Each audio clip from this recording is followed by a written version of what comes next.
땅으로 들어가기 전에 이 모세가 이스라엘 백성들에게 마지막으로 당부한 말씀이었습니다. 모세는 이스라엘 백성들에게 하나님께 신실하게 끝까지 순종해야 되는 것과 또 가나안 땅에 이 만연되어 있는 온갖 형태의 우상들을 철저히 거부할 것을 신신당부하는 것이 이 신명기라고 보시면 되겠습니다. 그러면서 중간 내용을 보면 또한 이스라엘의 새로운 세대들이 그들의 부모 세대가 깨트린 하나님과의 그 초기 언약을 좀 새롭게 세우도록 공식적으로 요청하고 있기도 합니다. 그러면서 하나님께서 우리를 택해 주셨다 해도 그 은혜를 잊고 하나님을 섬기지 않으면 반드시 그에 따른 화가 있을 거라고 경고하기도 합니다.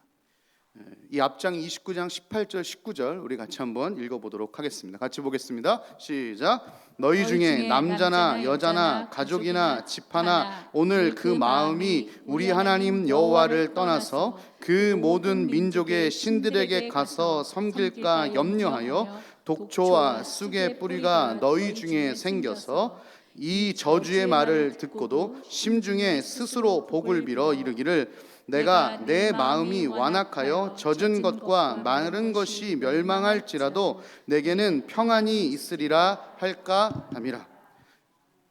아멘. 쉽게 얘기하면요, 평강의 근원인 하나님을 무시하고 스스로 평강의 근원이 된다고 착각하는 겁니다.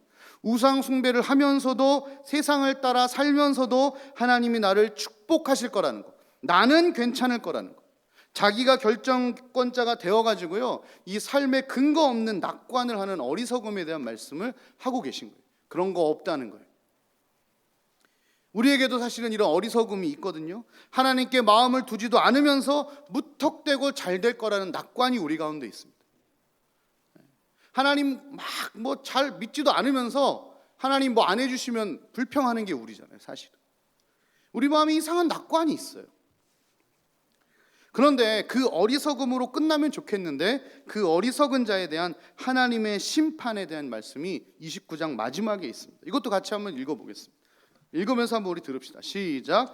여러 나라 사람들도 묻기를 여호와께서 어찌하여 이 땅에 이같이 행하셨느냐, 이같이 크고 맹렬하게 노하심은 무슨 뜻이냐 하면 그때 사람들이 대답하기를 그 무리가 자기 조상의 하나님 여호와께서 그들의 조상을 애굽에서 인도하여 내실 때에 더불어 세우신 언약을 버리고 가서 자기들이 알지도 못하고 여호와께서 그들에게 주시지도 아니한 다른 신들을 따라가서 그들을 섬기고 절한 까닭이라. 이러므로 여호와께서 이 땅에 진노하사 이 책에 기록된 모든 저주대로 재앙을 내리시고 여호와께서 또 진노의 격분과 크게 통한하심으로 그들을 이 땅에서 뽑아내사 다른 나라에 내던지심이 오늘과 같다 하리라.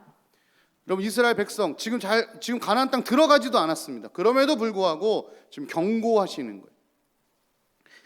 내어 던지겠다. 왜? 하나님과의 세운 언약을 너희가 저버릴 때, 어떨 때? 우상을 따르고 그들에게 절할 때. 29장에 그렇게 우리에게 엄위하게 지금 경고의 말씀을 하고 계신 겁니다. 그러면서 우리가 읽었던 30장의 초반에 가면 이제 이렇게 말씀하셔요. 이제 너희는 어떻게 할 거냐 결정하라고 하시는. 한번 읽어봅시다. 30장 1절입니다. 시작. 내가 내게 진술한 모든 복과 저주가 내게 임함으로 내가 내 하나님 여호와로부터 쫓겨간 모든 나라 가운데서 이 일이 마음에서 기억이 나거든. 자, 너의 앞에 복과 저주 두 개가 다 있다는 거예요. 자, 그럼 이제 네가 선택하라는 거예요. 너무도 쉬운 결정인 것 같지만 현실적으로는 쉽지가 않다는 겁니다. 이게 쉬웠으면 이스라엘 백성들이 왜 그렇게 됐을까요? 뻔히 두 개가 너무 쉬운 얘기거든요. 하나님 섬길래 우상 섬길래, 뻔히 하나님 섬길래를 우리가 선택을 할 것 같지만 실제로는 그러지 못했다는. 그래서 이스라엘 백성들이 실제로 어떻게 됐어요? 하나님 섬겼습니까? 우상 섬겼습니까? 우상 섬겼어요. 너무 쉽고 초등학생, 유치원생들도 뭘 결정해야 될지 아는 문제이지만 이것이 현실로 다가오면 쉬운 결정이 아니더라 이거예요. 30장은 아직 이루어지지 않은 그 미래 얘기를 우리는 알고 있지만 미래의 포로기 얘기를 하시는 것 같아요. 마치 그것을 현재 오늘의 모습을 삼고 얘기하시는 것 같아요. 이스라엘 백성이 아직 가나안 땅에 들어가지도 않았지만 이 30장에서는 그런 그들이 포로로 끌려간 사건에 대해 마치 지금 일어난 일인 것처럼 말씀해 주십니다. 그런데 여러분, 사실 잘 생각해 보면 그 포로기 지금 우리가 살고 있지 않나요? 돈의 포로요, 권력의 포로로, 성공의 포로로, 행복의 포로로, 자기 집의 포로로, 여행의 포로로, 학벌의 포로로, 스펙의 포로, 풍요의 포로, 노후의 포로, 나 자신의 포로가 되어서 지금 어마어마한 포로 시기를 우리가 살고 있는 것 아닌가 하는 것이죠. 뭐 눈에 보기에는 우리가 어디에 식민지 뭐 그런 거 아닌데, 잘 돌아보면 우리가 계속 무언가의 포로로 질질질 끌려가고 살고 있다는 거예요. 식민지 뭐 별겁니까? 뭐에 질질질 끌려가면 그거 식민지, 그게 포로죠. 우리 그렇게 질질질 포로로 지금 끌려가고 살고 있는 이 시대 아닙니까? 그래서 당시에 그 모세가 말할 때는 미래일지 모르겠지만, 또 어찌 보면 이스라엘 역사에 지나간 과거일지 모르겠지만, 이 말씀은 바로 오늘 지금 우리 현재를 말씀하고 계신 거예요. 자, 그럼 이제 우리도 선택을 해야겠죠. 이 포로기 같은 인생을 살고 있는 우리 어떻게 해야 될까요? 이 30장을 같이 좀 보면서 나를 좀 돌아보는 시간 되었으면 좋겠어요. 자, 그래서 한번 읽어봅시다. 2절부터 4절까지입니다. 같이 읽겠습니다. 시작. 너와 내 자손이 내 하나님 여호와께로 돌아와 내가 오늘 내게 명령한 것을 온전히 따라 마음을 다하고 뜻을 다하여 여호와의 말씀을 청종하면 내 하나님 여호와께서 마음을 돌이키시고 너를 긍휼히 여기사 포로에서 돌아오게 하시되 내 하나님 여호와께서 흩으신 그 모든 백성 중에서 너를 모으시리니 내 쫓겨간 자들이 하늘가에 있을지라도 내 하나님 여호와께서 거기서 너를 모으실 것이며 거기서부터 너를 이끄실 것이라. 아멘. 여러분, 처음 듣는 얘기 아니죠. 모르는 얘기 아니죠. 마음을 다하고 뜻을 다하여 여호와의 말씀을 청종하라 하는 겁니다. 하나님의 말씀을 깊이 들으라는 겁니다. 그 말씀을 깊이 듣고 따르라는 겁니다. 문제는 말은 쉬운데 쉽지가 않다는 게 문제죠. 모르는 거 아닌데 못하고 있다는 게 문제죠. 그래도 우리가 반드시 해야 될 일입니다. 쉽지 않지만 불가능한 일은 아닙니다. 여태까지 그렇게 못 살아왔다면 차근차근 시작하면 되고, 또 그렇게 살아왔다 실패하셨더라도 다시 말씀으로 일어서면 됩니다. 미국 해군 특수부대 네이비실, 아주 엄청난 부대죠. 전 세계 유명한 혹독하고 아주 최고의 전투를 갖고 있는 미국 해군 부대인데, 거기에 대장이었던 윌리엄 맥레이븐이라는 분이 연설을 하는데 그 연설 내용이 기억이 납니다. 세상을 변화시키는 큰 일도 침대를 정돈하는 사소한 일에서 시작된다. 저보고 하는 얘기인 것 같아요. 세상을 변화시키고 싶으신가요? 나를 변화시키고 싶으신가요? 일어나서 침대 정돈부터 똑바로 하세요. 이분 얘기입니다. 그래서 지난주에 설교 준비하면서 제 방을 치우고 차를 치우고 책상 정리를 하고, 아내가 갑자기 아침에 일어나서 여보 왜 방을 치웠어? 라고 물어보는데 창피해서 대답은 못하겠고, 좋더라고요 방에 들어갈 때. 매일 아침 침대 정돈을 하면 여러분들은 그날의 첫 번째 과업을 완수하게 된 것입니다. 그분이 한 얘기예요. 그것은 여러분에게 작은 뿌듯함을 줄 것입니다. 그리고 그 다음 과업을 수행할 용기를 줄 것입니다. 하루가 끝나면 완수된 수업의 수가 하나하나 늘어나 여럿이 될 것입니다. 그렇게 며칠 몇 달이 되면 그 과업과 완수의 개수는 수없이 늘어나게 될 것입니다. 그리고 혹시 오늘 하루 비참하게 내가 하루를 보냈다 해도 다시 집에 돌아와 정돈되어 있는 침대를 보면서 그래 내일은 다시 할 수 있을 거야 라는 용기를 얻게 될 거라는 것입니다. 내 삶에서 할 수 있는 것부터 한번 시작해 보자는 것이죠. 너무 어려울 때는요 엄두가 안 날 때가 있어요. 근데 하다 보면, 여러분 하다 보면 우리 성도님들 일 진짜 잘하잖아요.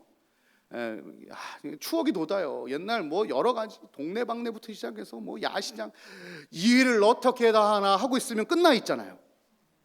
합시다 이러고 이제 막 꽃이 끼기 시작하죠. 오뎅 막 800개 막 막 이만큼 막 그 대에다가 오뎅 막 삶은 것만 이만큼인데 시작 하나 끼기 시작하면 그게 800개가 되듯이 하나님의 마음, 하나님 앞에 마음을 다하고 뜻을 다하고 그렇게 사는 건 어려운 문제긴 하지만 작은 거 하나부터 다시 시작해 보자는 것이죠. 얼마 전에 한 집사님 부부에게 커피와 케이크 쿠폰을 보내드린 일이 있어요. 너무 기쁜 마음으로 제가 선물을 했어요. 왜 보내드렸냐면 제가 1월 달에 멈춤과 머뭄이라는 설교를 한 적이 있습니다. 근데 그 집사님께서 그 말씀을 들으시다가 내가 하나님께 멈춰 있나? 머물러 있고 싶은데 어떻게 하면 되지라는 고민을 하셨어요. 그러다가 성경 통독을 해야겠다는 생각을 하셨대요. 그래서 아침마다 일찍 일어나셔가지고 아내분하고 성경 통독을 시작하셨습니다. 근데 그게 벌써 3달이 이제 4달이 지나면서 지난주 금요일이 그분이 일독하는 날이라는 거예요. 너무 감동이었어요. 와, 말씀에 이렇게 반응을 해주시다니 세상에. 너무 감동받았어요. 뭐 해드리고 싶은데 그래서 그 금요일 날 체크를 해놨습니다. 커피 보내는 날 이렇게. 근데 어떻게 할까 봤더니 그날 감사하게도 일독하시고 식사하시면서 조촐하게 파티한다는 얘기를 들었어요 제가. 그래서 디저트로 드시라고 커피와 케이크 쿠폰 보내드렸어요. 돈이 전혀 아깝지 않아요. 이런 선물이라면 100번, 1000번도 더 1000번까지는 제가 돈이 없고 10번, 100번까지는 할 수 있을 것 같아요. 하나님을 향한 그 작은 마음의 실천이 벌써 1독을 하게 한 겁니다. 이제 2독, 3독을 계획하고 계시대요. 그래서 그때마다 제가 보내드리려고. 근데도 이런 생각을 해봤어요.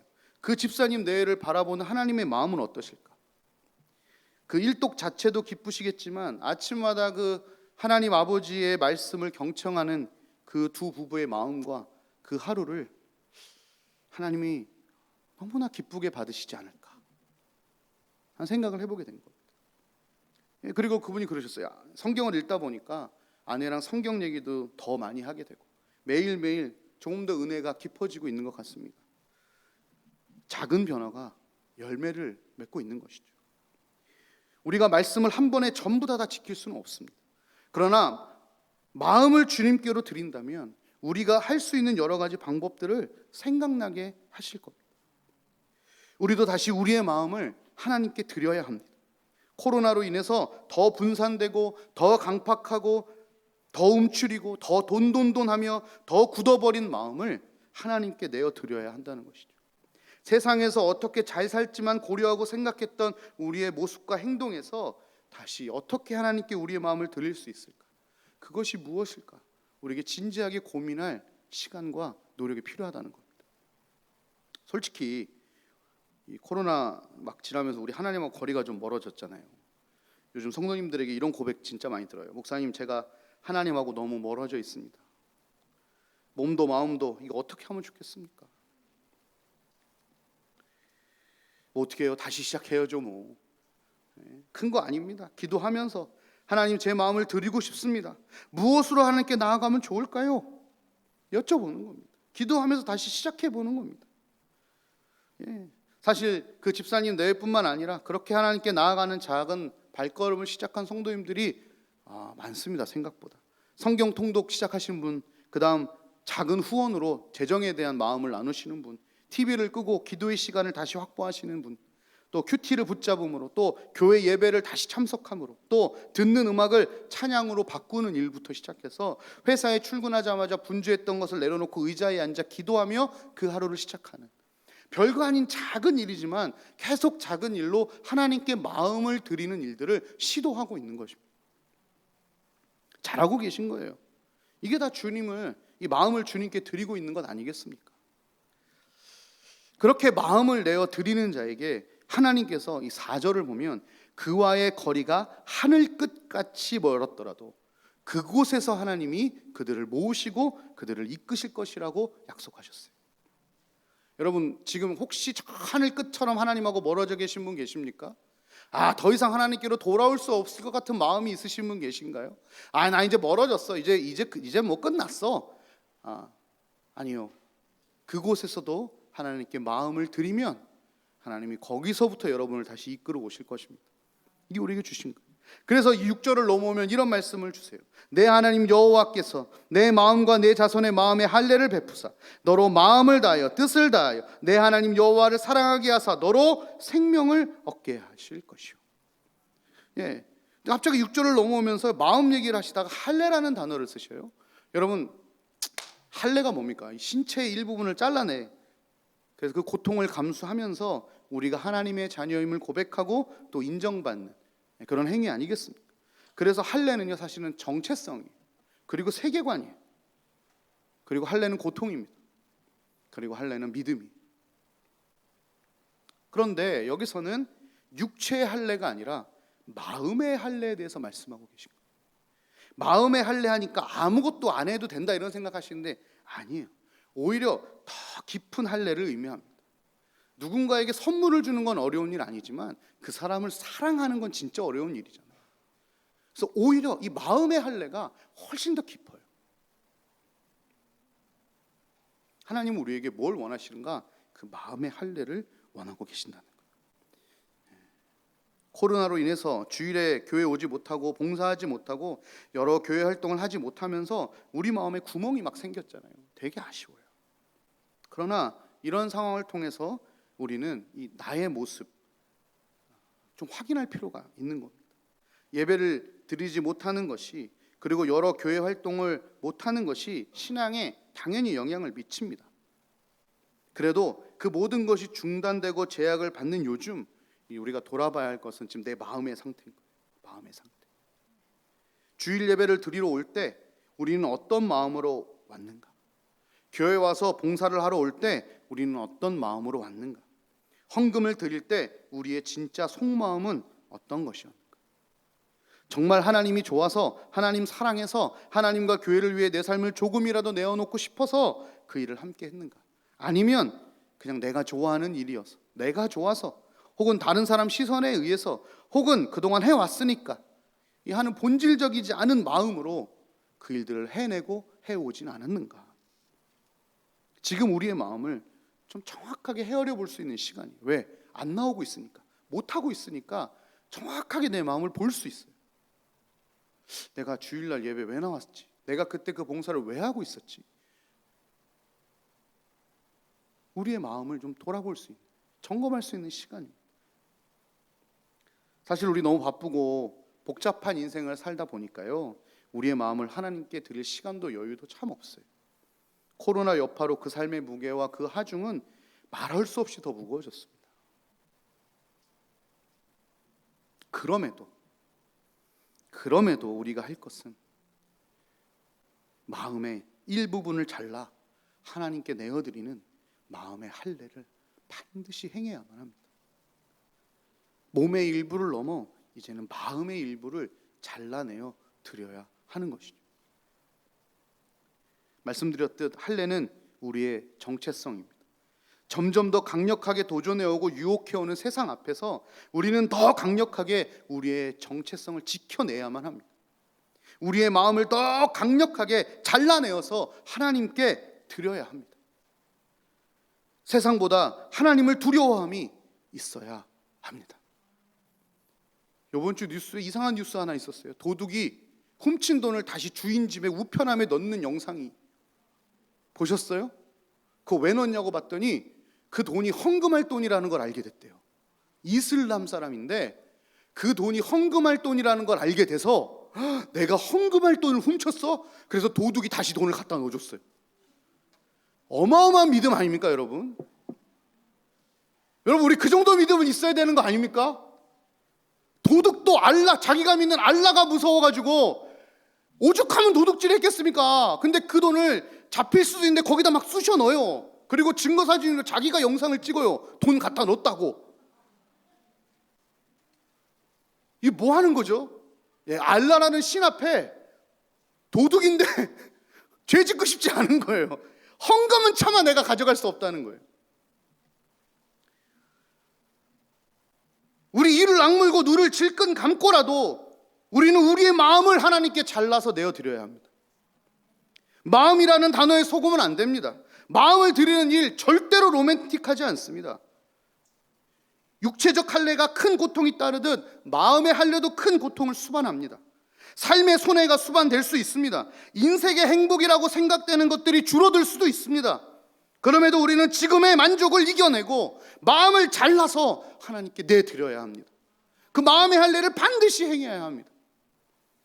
오늘 그렇게 마음의 할례를 행한 자들에게 하나님이 주시는 축복이 6절부터 4절에 있는데, 그런 사람들에게 하나님께서는 하나님이 주관하시는 번성을 약속하셨습니다.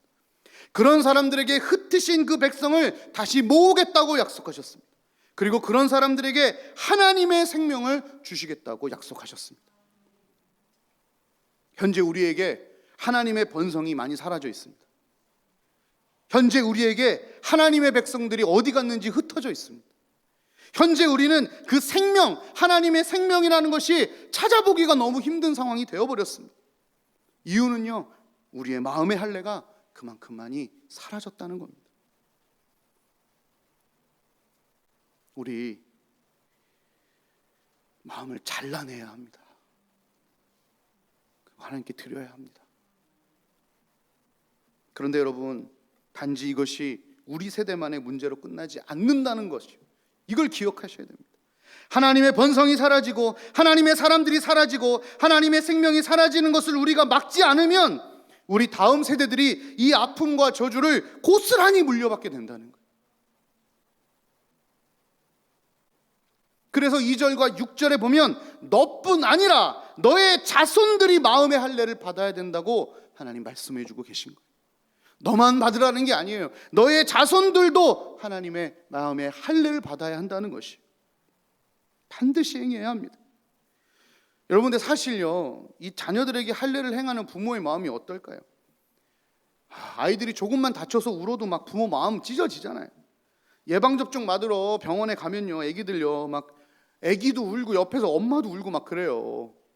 그죠? 이게 기억 안 나실 수 있어요. 애기도 울고 엄마도 울고, 애기가 엄마 나 안 맞을래 막 주사 한 방 맞는데 살려달라고 막 울고불고 하면 옆에서 부모가 막 같이 울어. 막 그 주사 한 방 맞는데요.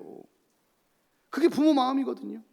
어떻게든 자녀는 안 아팠으면 좋겠고 고통이 없었으면 좋겠고 하는 것이 당연한 부모의 마음입니다.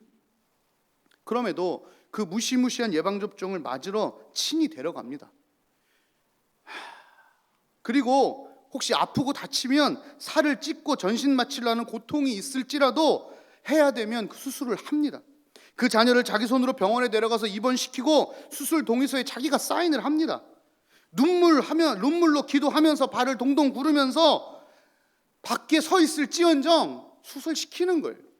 고통을 그 친구에게 담당시키는 거예요. 왜? 그래야 얘가 사니까요. 그래야 얘가 회복이 되니까요. 그래야 얘가 병균에서 견디니까요. 지금은 아프지만 이것이 이 자녀를 건강케 하는 일이고, 지금은 힘들고 어렵지만 앞날을 지켜줄 수 있는 일이기 때문에 하는 거 아닙니까? 자, 그러면 우리 믿는 부모님들, 우리 자녀들에게 고통스럽지만 할례를 행해야 되는 건 아니겠습니까? 하나님이 주관하시는 진정한 번성과 하나님이 주관하시는 하나님의 사람들이 다시 모일 수 있는 기회와 하나님이 주시는 참 생명을 우리 자녀들이 누려야 되는 거 아니겠습니까? 주사의 고통, 수술의 고통, 주고 싶지 않아서 주사 대신 맞아줄 수 없잖아요. 수술 우리가 대신 받아줄 수 없잖아요. 신앙생활 우리가 대신해 줄 수 없는 거잖아요. 그럼에도 기도는 내가 할게, 너는 공부해라. 예배는 내가 드릴게, 너는 회사 가라. 고통은 내가 질 테니 너는 성공해라. 헌금은 내가 할 테니 너는 저축 잘해라 하면서 할례를 내게서 끝내려는 부모님의 모습이 우리에게 있진 않은가. 어쩔 수 없지 뭐 어떡하겠어 하고 그냥 단념해버리고 있진 않습니까? 단념하면 그 다음에 있을 열매가 뭔데요? 막 그렇다고 뭐 두드려 패서 교회 데리고 와라, 이건 아닙니다. 우리가 다음 세대들의 할례를 위해서 삶으로 진짜 가르쳐야 돼요. 이게 너무도 중요합니다. 그 할례를 물려주려면 내가 먼저 잘 살아야 돼요. 내가 돈 하면서 자녀들이 하나님을 외치기 바라는 건 도둑심보죠. 내가 세상에 푹 쩔어서 살면서 내 자녀는 하나님의 거룩함 속에 푹 담겨서 살 거라고 생각하면 도둑심보죠. 자녀들은 부모를 보고 배워요. 다 그렇지 않지만 거의 그래요. 자녀가 우상이 되면, 혹 자녀가 내 거라고 생각하면 절대로 자녀에게 할례를 행할 수 없어요. 우리가 먼저 부모된 입장에서 그들에게 우리의 마음을 잘라내서 하나님께 드리는 우리의 모습과 삶을 보여야 합니다. 지금 시작하셔야 됩니다. 그들과 함께 마음의 할례를 시작하십시오. 삶에서부터, 아까 말씀드린 작은 시작으로부터 여러분 시작해 주십시오. 그리고 말씀으로 가르쳐야 합니다. 여러분, 코로나로 인해서 주일학교 예배가 많이 힘들어요. 온라인으로 하다 보니까 더 힘들어요. 그리고 집에서 예배 드리는 엄마들도 정말 힘들어요. 주일학교에서 시키는 게 너무 많아요. 저희 집도 애가 셋이잖아요. 시키는 게 엄청 많아요. 일단 주일만 되면요, 컴퓨터에 핸드폰에 있는 기기는 다 켜놓고 예배를 드려야 돼요. 왜? 다들 줌이다 온라인이다 하니까요. 또 그거 끝나면 무슨 활동해요. 그거 아내가 3명 챙기느라 정신이 없어요. 주일만 그러냐? 안 그래요. 주중에는요, 말씀 암송도 해야 되고요, 뭐 율동한 것도 올려야 되고요, 큐티한 것도 올려야 되고요. 그냥 큐티만 하면 되고 찍어서 뭐 어디다 올려야 돼요. 또 세상 정신이 없어요. 그래서 포기하는 부모님들이 있어요. 에이, 뭐 애기들 예배 안 드려도 되겠지. 에이, 뭐 그냥 뭐 놀러 가지 뭐. 이럴 때 뭐 놀러 가고 자연 경험하고 하나님 주신 자연 속의 은혜를 누리는 거지 뭐. 이렇게 생각하고 예배 안 드리는 분들이 있더라고요. 그러면 절대로 안 돼요. 다시 한번 생각해야 돼요. 저희 아내도 힘든다고 얘기는 하는데 그걸 통해서 저희 아내도 많이 배운대요. 저희 아내가 암송을 해야 애들 암송 시킬 거 아닙니까? 그러면서 암송하고요. 애들 큐티하면서 말씀 일주일 내내 봐야 될 거 아닙니까? 같이 보고요. 이제 애들이 머리가 좀 커서 엄마 이거 뭐야? 그럼 대답해 줘야 되는 거 아닙니까? 본인 공부하고요. 어렵고 힘들지만 같이 배워가는 거예요. 여러분, 말씀은 교회에서도 가르쳐야 되지만 분명히 집에서도 가르쳐야 합니다. 부모가 말씀 안 가르치면 애들이 말씀으로 살 수가 없어요. 예배하고 또 주중에 부모가 자녀들을 말씀으로 양육하는 이 은혜의 기회를 놓치지 마십시오. 저는 코로나 힘들긴 하지만 이 두 개가 나중에 같이 쓰면 엄청난 효과가 있을 거라고 생각합니다. 교회에서 양육하고 집에서 양육하고 최고죠. 여러분, 아무리 어려 보여도 말씀으로 길러내면요, 그 안에 정체성이라는 게 생기더라고요. 제가 막내 얘기 한번 하려고 그래요. 사진 보여주세요. 저희 막내가 이렇게 컸답니다. 이렇게 많이 컸어요. 저거는 설정샷입니다. 지난 주일에 여민이가, 이제 저 지금 여민이에요, 유치부 예배를 드리고 있었습니다. 찬양 시간이었는데 나는 걸작품 이런 찬양이 있어요. 하나님의 뭐 걸작품 이 찬양이 있는데 갑자기 그 찬양을 하다가 말고 엄마를 탁 쳐다봤대요. 그래서 엄마가 왜 그러지? 갑자기 찬양하다 말고 엄마 나 하나님의 자녀 맞지? 이렇게 물어보더래요. 그래서 저희 아내가 그럼 여민이 하나님의 자녀 맞지? 대답을 해줬대요. 그때 여민이가 뭐라 그러냐면 그런데 어제 왜 하나님의 자녀인 나를 때려서 나를 왜 슬프게 했어? 라고 하는 거예요.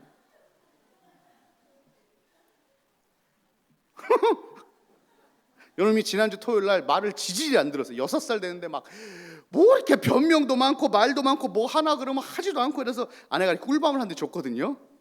이제 그 얘기하고 있는 거예요. 근데 이놈이 서럽게 토요일 날 엄청 서럽게 울었어요. 한 대 맞고는 막 꺼이꺼이 울면서 이제 잠이 들었거든요. 그런가 보다 했어요. 근데 아침에 이 친구가 찬양을 하다가 정체성을 발견한 거예요. 내가 하나님의 아들인데 감히 엄마가 나를 때려서 나를 슬프게 해? 엄마 나를 왜 때렸어? 하나님의 자녀인 나를. 저희 아내가 정말 이만한 망치로 머리를 꽝 맞은 느낌이었대요. 오, 아내가 깜짝 놀랐어요.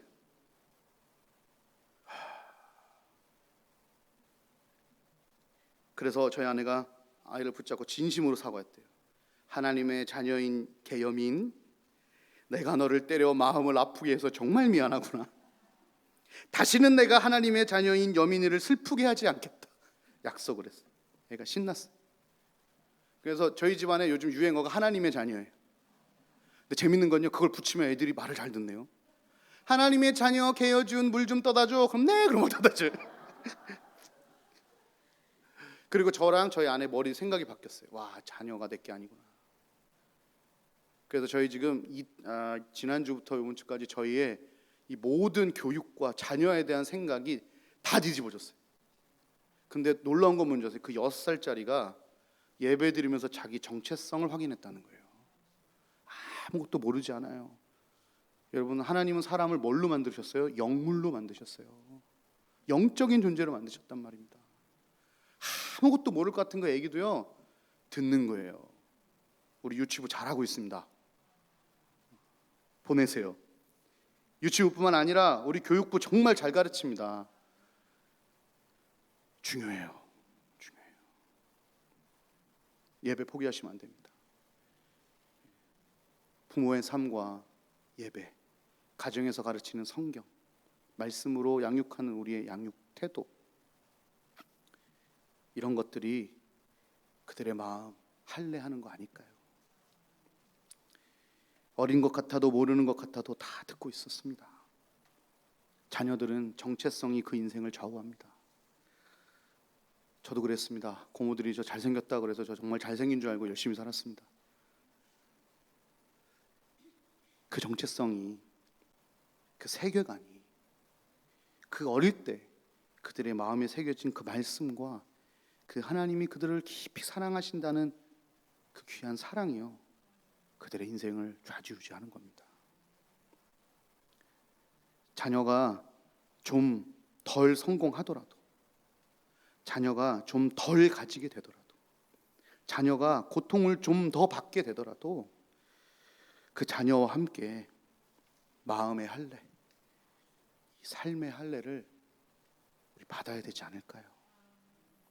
그렇게 자녀들에게 할례를 시켜야 되지 않을까요?